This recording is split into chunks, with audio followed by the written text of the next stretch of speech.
Trey, will you take this woman to be your wife, to live together after God's holy law in marriage?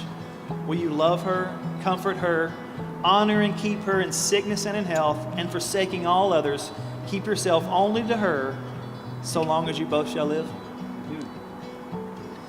Amber, will you take this man to be your husband, to live together in God's holy law in marriage?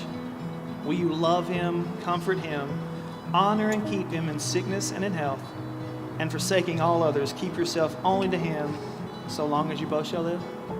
I will, I do. Yes, either one of those words. Yes. Trey, I need you to repeat after me.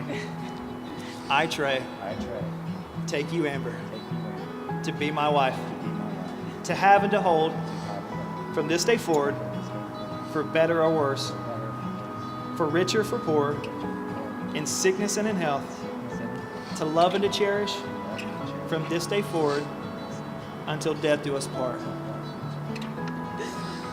I, Amber, take you, Trey, to be my husband, to be my husband, to have and to hold to have and to hold from this day forward, from this day forward, for better or for worse, for better or for worse, for richer, for poor, for richer or for poor, in sickness and in health, in sickness and in health, to love and to cherish to love and to cherish from this day forward from this day forward until death do us part. until death do us part. So these rings are simply an outward sign of your love and commitment to one another that you're going to have. And so often we look at the ring and we think like it's a weight, right? We think so often that the ring is a sign like, okay, be on your P's and Q's. I've made a commitment to somebody. I've made a covenant to somebody. But I've actually found, as I've gotten older, I've actually found that it actually brings a great sense of stability and love and security. Knowing that in this crazy world where things are topsy-turvy, you're going to come home from work, both of you guys, and you're going to have stuff going on. It's an amazing feeling to know that someone else has made this covenant with you. So, Trey, if you would take this ring, place it on her left hand, and repeat after me while you say it. With this ring, I thee wed. In the name of the Father, the Son, and the Holy Spirit. Take that, place it on his left hand while repeating after me. With this ring, I thee wed. In the name of the Father, the Son, and the Holy Spirit. At this time, I want to turn it over to Pastor Z. He's going to come up and he's going to lead us in a time of family prayer and communion with the couple.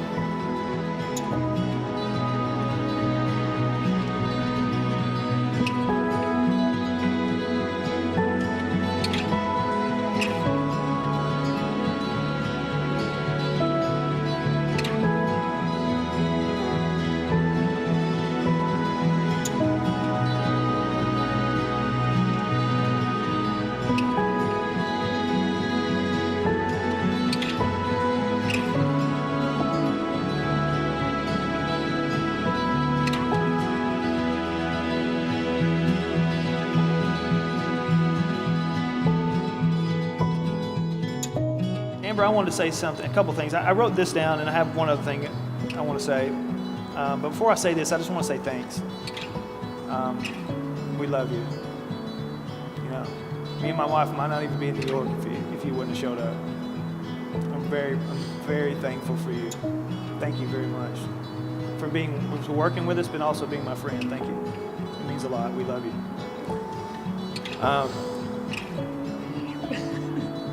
You know, Amber, God's graced you with the thing I was praying, I was asking the Holy Spirit what to give me, and I believe God's graced you with a hopeful certainty and confidence in your leadership.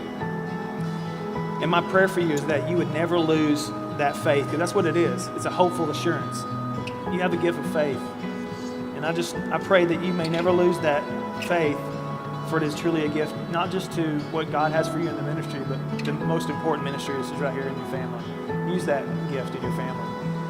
And Trey, I actually, when I was praying for you, man, you have a great and uncommon gift. Like, you have two great gifts that are actually, they're not always paired together. You're incredibly grounded, man. Like, you're an incredibly grounded person, and you actually have a gift of grounding those people that are around you. Like, you really do. You have such a calmness and a peace about you. It grounds, when you walk places, it grounds people, and it just makes people feel at home and feel comfortable. And at the same time, I wrote down, you're a visionary.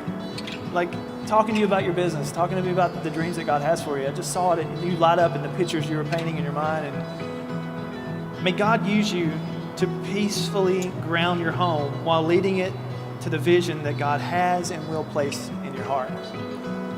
And then for you guys as a couple, I want to say, may you two always remember that the gospel's not rules. It's not going to church or being good people. It's good news, not good advice. May Christ always carry every season, but especially the heavy seasons of your life. Those whom God has joined together, let no one tear apart. For as much as Trey and Amber have consented together in marriage and witnessed before God in this awesome company, and have pledged their love and sealed it with the giving and receiving of rings by the power invested in me by the state of Washington. It's where we are right now. I now pronounce you husband and wife in the name of the Father, the Son, and the Holy Spirit. You may kiss the bride.